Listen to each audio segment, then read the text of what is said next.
Give the number 1,342,200 correct to 3 significant figures. Well, the first question that probably springs to mind is, what on earth are significant figures? Now, significant figures are related to rounding. With rounding, we go through a set pattern of steps. We look at the degree of accuracy we're being asked for: 10, 100, 1,000, whole number, 1 decimal place, 2 decimal places, and so on. And we put the split line in after that point. So if we're going to the nearest 10, we put the split line in after the tens. Nearest 100, we put the split line in after the hundreds, and so on. Significant figures are very similar. We start with a number, we put a split line in somewhere, and then pretty much everything after that is very similar to the rounding. Our answer, when we've given something to a certain number of significant figures, it will usually be 2 or 3, and the process is basically the same for each. With significant figures, our final answer should be close in size to the original, because just like rounding, we're approximating slightly. But where significant figures change is where exactly we put that split line, and there is a very particular way of working that out. So what we do with significant figures is we first of all notice how many significant figures we've been asked for. 2, 3, different number. In this case, we're looking for 3. Now what we do is we look for the first bit of the number that isn't 0, and we start counting digits from there. Now with this number, the first bit of the number that isn't 0 happens to be this here. So we now count 3 digits from this start point. We start counting at the first thing that isn't 0, and we count everything from there. So we count 1, 2, 3. Why 3? Because we're looking for 3 significant figures. So we count those 3 digits out. We look for the first thing that isn't 0, and we count 3 digits. And after those 3 digits, we put the split line. Now we're going to focus on these 3 digits. These 3 digits are either going to stay as a 1, 3, 4, or they might push up to the next one and become 1, 3, 5. That last digit is the only one that's either going to stay or change. We then look, and this is the rounding part, at the first thing after that split line. The first thing after that split line is a 2. 2 is less than that 5 halfway point. And if we are less than the 5 halfway point, then we are going to stay at the lower one, the 1, 3, 4. So we are saying that 1,342,200, when given to a certain number of significant figures, is 134. And hopefully something about that strikes you as a little bit odd. Because I said before that our final answer, like with rounding, should be fairly close in size to the original. And clearly, 134 is not close in size to 1,342,200. And that's because with significant figures, there is one extra step at the end. We have to adjust this number to make it the same size as the original. To adjust the number, we can only add zeros. We can't add zeros in the middle of the number because that will change the number. The 134 has to stay as a unit. So we can either put zeros on the beginning or we can put zeros on the end.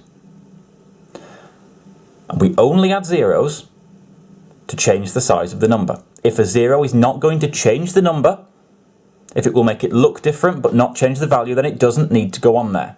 We only add zeros that change the value, and we only add them until we hit the same rough size as the original. So we start with the 134. Adding a 0 will take me up to 1,340. 13,400. 134,000. 1,340,000, and that's roughly the same size as the original. 1,342,200, and then 1,340,000, with 1, 2, 3 leading figures that are not 0. 3 significant figures. It is very important to point out that I have not added 4 zeros because there were 4 things here. I have added 4 zeros because I needed to add 4 zeros to give my answer the same place value, if you like, as the original.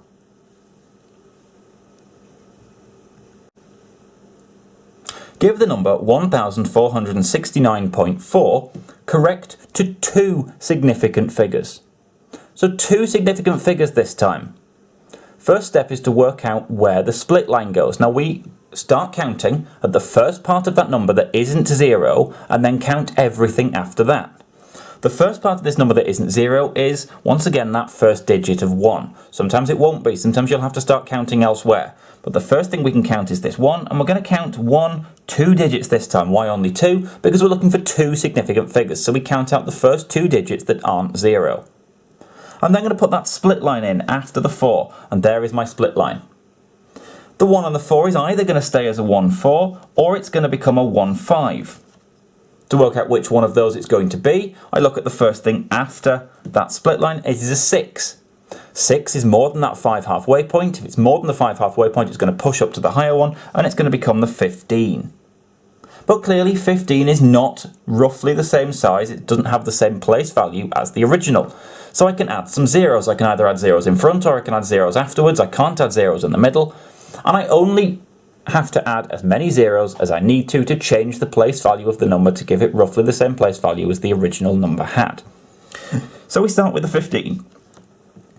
If I put a 0 on the end, 150, that's closer, and then another one, 1,500. 1,469.4 was my original, 1,500 is the same place value. I do not need to add any more digits, and this comes back to that point I made in the previous example. I am not adding zeros for everything that was there.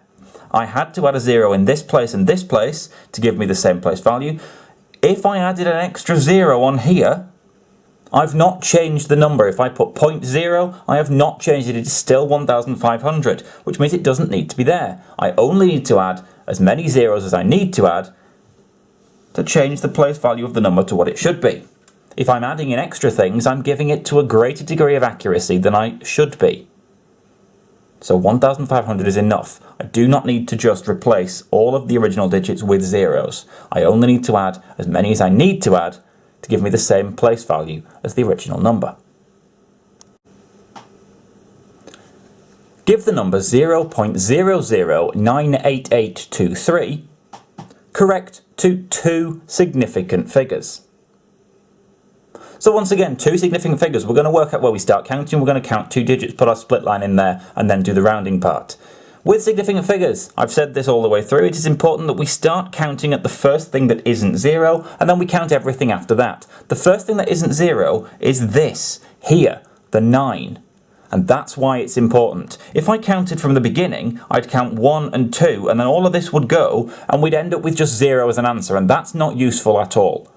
That's why, for significant figures, we start counting at the first thing that isn't 0, because it deals with this problem of leading zeros. If there are zeros at the front of a number, and we wouldn't end up with very much useful stuff, we start counting from the first thing that isn't 0. And this, in fact, is why significant figures themselves are quite useful, because if we were rounding this to 1 decimal place, we'd end up with 0.0, and even to 2 decimal places, we wouldn't get much. We'd end up at, well, 0.01, which still isn't very helpful. We're losing quite a lot of information, and if we're not careful, we'll lose too much and end up with inaccuracies in whatever we're doing. Significant figures are particularly used in scientific fields, particularly things like physics, where we might be dealing with very large numbers or very small numbers, but want to do a certain bit of rounding without losing too much information. So we start counting from the first thing that isn't 0, and we count 2 digits because we want 2 significant figures, so the 9 and that first 8, and then our split line goes in after that. This is either going to stay as a 9-8, or it might change to be a 9-9, because the one here, the final of those digits, is the only one that's either going to stay or change, if anything changes at all. The 8 after the split line is the one that's going to tell us which of those it's closest to. The 8 is more than that 5 halfway point, so it's going to push up to the 9-9. The problem is 99 is not close in value to the original number. So we start with the 99, and I have to add some zeros. I can either add them at the beginning or at the end to give me the same place value as the original number. In fact, if I add 0.00 in front, that gives me the same place value as the original number. And again, we only need to add as many zeros as we have to give me the same place value as the original. If I had zeros in there for the 8, the 2 and the 3, well, in fact, that and that are the same number. The zeros there afterwards are not changing anything, they're not giving me any extra information, so they don't need to be there. Think about the hundreds, tens and units grid and the idea of zeros in columns to clue you into that. These zeros do have to be there though to give me the 0.0099 part of it. And so 0.00988823 to two significant figures is 0.0099, where the two significant figures are the 9 and the 9. Where should you use significant figures in questions? Well, really, there's only one real place you should, and that's if a question specifically tells you to. A question could say, work out this particular sum and give your answer correct to two significant figures, or three significant figures. It will generally be either 2 or 3. Any other time, it's not particularly worth using them.